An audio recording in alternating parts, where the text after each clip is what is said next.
ఈ పెళ్లికి ఏ ఆటంకాలు రాకుండా మంచిగా జరగాలని మనస్ఫూర్తిగా దండం పెట్టుకోండమ్మా.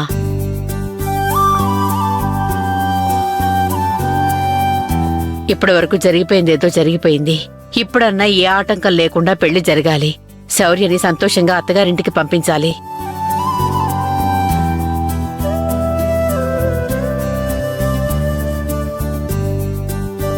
రేపు ఉదయాన్నే మనం మండపంకి వెళ్ళాలి కదా, అలేఖ్యను కూడా ఒకసారి పిలిస్తే బాగుంటుందేమో.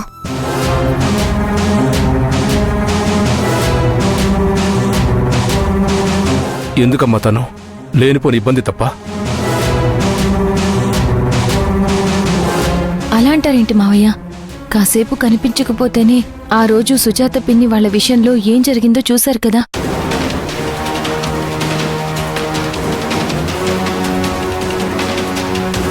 సొంత ఆడపడుచు పెళ్లి జరుగుతుంటే మండపంలో తను లేదు అంటే బాగోదు.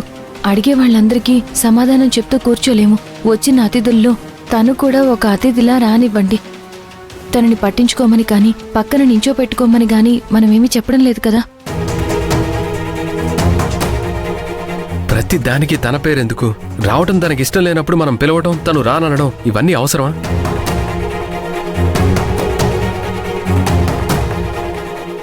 అన్నయ్య నాకు ఇష్టం లేదు అన్న తరువాత కూడా ఆ విషయాన్ని అంతటితో వదిలేయండి. మళ్ళీ దాని గురించి మాట్లాడకండి. సర్లేరా, దేవుడి దగ్గర ప్రశాంతంగా దండం పెట్టుకుంటూ దాని గురించి ఎందుకో పదండి.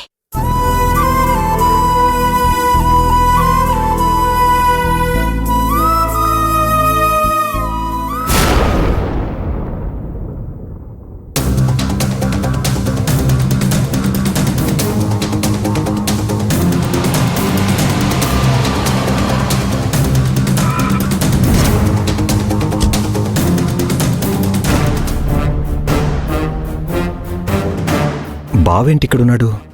ఎవరితోనూ ఏదో మాట్లాడుతున్నట్టున్నాడే.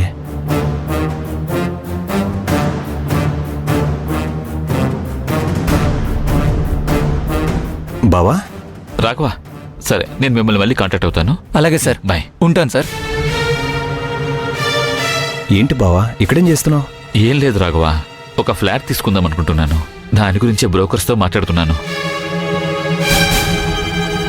దానికోసం ఒక 40-50 lakhs తక్కువ పడుతుంది.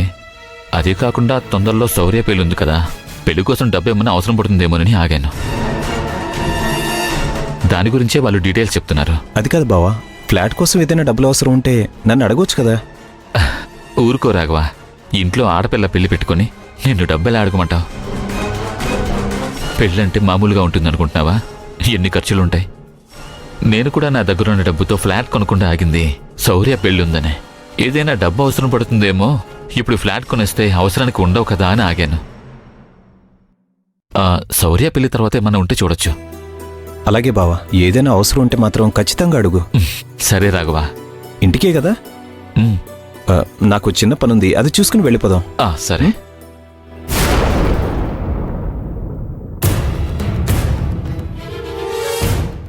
ఏంటి రుద్రాణి, ఏం ఆలోచిస్తున్నావు? ఏమీ లేదు. మీరు చెప్పిన 10th క్లాస్ ఫీడ్బ్యాక్ ప్రకారం వాడలగాలి, భోజనం మానేయాలి, మనతో మాట్లాడడం మానేయాలి. మూడోది బాగానే చేస్తున్నాడు.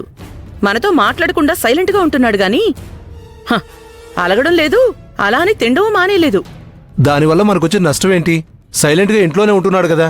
వాడలా నిశ్శబ్దంగా ఉండడమే నాకు భయం వేస్తోంది. ఆ నిశ్శబ్దం తుఫాను ముందొచ్చే ప్రశాంతతేమోనని నాకు అనిపిస్తోంది. తుఫాను ఎంత పెద్దదైనా సునామీ ముందు చిన్నదే రుద్రాణి. వాడు తుఫాన్ అయితే మనం సునామీని సృష్టించగలం. అయినా ఎవడో బయటవాడి గురించి ఆలోచిస్తూ సొంత కొడుకు గురించి భయపడి ఇంతగా ఆలోచించడం ఏంటి?